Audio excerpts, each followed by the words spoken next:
1805-ci ilin may ayında Yelizavetpolun yaxınlığında Kürəkçay sahilində tarix üçün mühüm əhəmiyyət daşıyan hadisə baş verdi. Burada iki ayrı düşərgə qurulmuşdu. Birində Qarabağ xanı İbrahim Xəlil xan və onun yaxın əyanları, digərində isə Rusiya imperiyasının Qafqazdakı hərbi siyasi maraqlarını təmsil edən general Pavel Sisyanov rəhbərliyindəki qoşunlar yerləşirdi.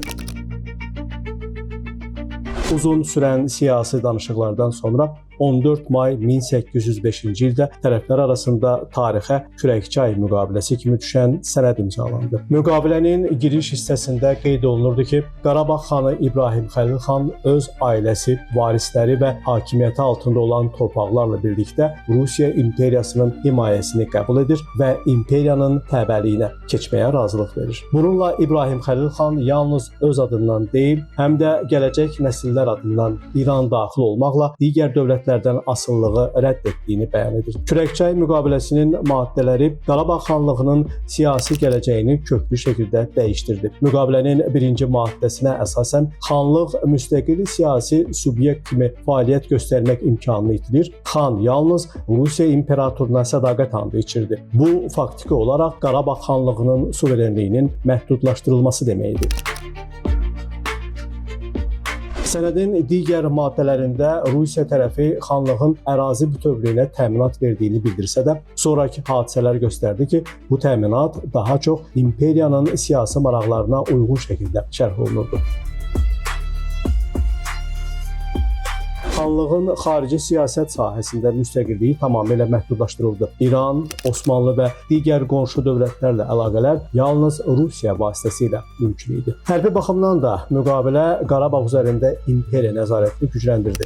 Şuşa qalası ərazisində Rus qarnizonunun və artilleriya hissələrinin yerləşdirilməsi regionda birbaşa hərbi nəzarətin formalaşdırılması idi. Eyni zamanda xanlığın hər il Rusiya xəzinəsinə bac ödəməsi iqtisadi asılılığı daha da dərinləşdirirdi. Müqavilənin şərtlərinə əsasən İbrahim Xəlil xanın nəvəsinin Tiflisə göndərilməsi isə siyasi sədaqətin təmin olunması üçün tətbiq edilən klassik girov mexanizmlərindən biri idi.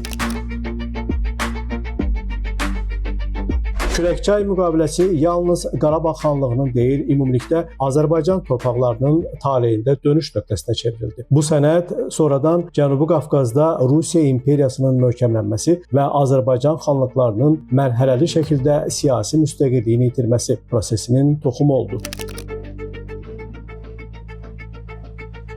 Müqaviləni imzalamasına baxmayaraq, xanın ailəsi ilə birlikdə Rus mayoru Lisaneviç tərəfindən vəhşicəsinə qətlə yetirilməsi xalqın nifrətini alovlandırdı.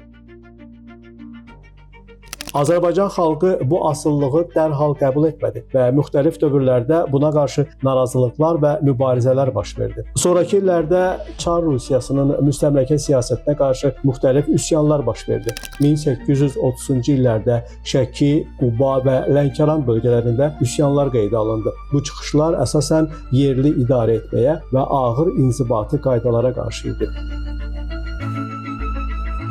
20-ci əsrin əvvəllərində Azərbaycanda milli oyanış gücləndi. Məhəmməd Əmin Rəsulzadə, Həsən bəy Zərdabi, Mirzə Fətəli Axundzadə və Əlimərdan bəy Topçubaşov kimi ziyalılar milli şuurun formalaşmasında mühüm rol oynadılar. 1918-ci ildə Azərbaycan Xalq Cümhuriyyəti yaradıldı. Bu, ölkənin ilk demokratik respublikası idi və qısa müddət də olsa dövlət müstəqilliyi bərpa olundu. Lakin 1920-ci ildə Sovet ordusunun müdaxiləsi ilə Cümhuriyyət süqut etdi. Sovet dövründə də müxtəlif etirazlar və müqavimət halları oldu. 1920-ci ildə Gəncə üsyanı buna nümunədir. 1937-ci il repressiyaları zamanı isə bir çox ziyalılar repressiyaya məruz qaldı. 1988-1991-ci illərdə müstəqillik hərəkatı yenidən gücləndi.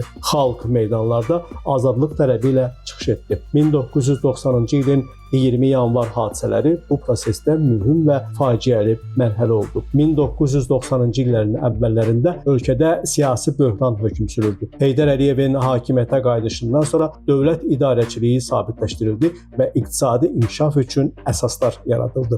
Azərbaycan xalqının bu 200 illik əsarət zənciri 44 günlük Vətən müharibəsi və ondan sonraki antiterror tədbirləri ilə birdəfəlik qırıldı. Prezident İlham Əliyevin rəhbərliyi altında qazanılan tarixi zəfər əslində təkcə ərazilərimizin azad edilməsi deyil, həm də 2 əsr əvvəl təməli qoyulmuş geosiyasi asıllığın, Kürəkçay, Gülüstan və Türkmənçayın gətirdiyi ağır tarixi yükün aradan qaldırılmasıdır. Müzəffər Ali Baş Komandanın iradəsi ilə Şuşada ucaldılan bayrağımız 1805-ci ildə imzalanmış o məlum sənədin Azərbaycan xalqı üzərindəki bütün qara kölgələrini sildi. Bu qələbə ilə Azərbaycan öz suverenliyini tam bərpa edərək tarixin ədalətini yenidən təmin etdi. Şahilə Rövşən, Namiq Abbasov, Today Press TV.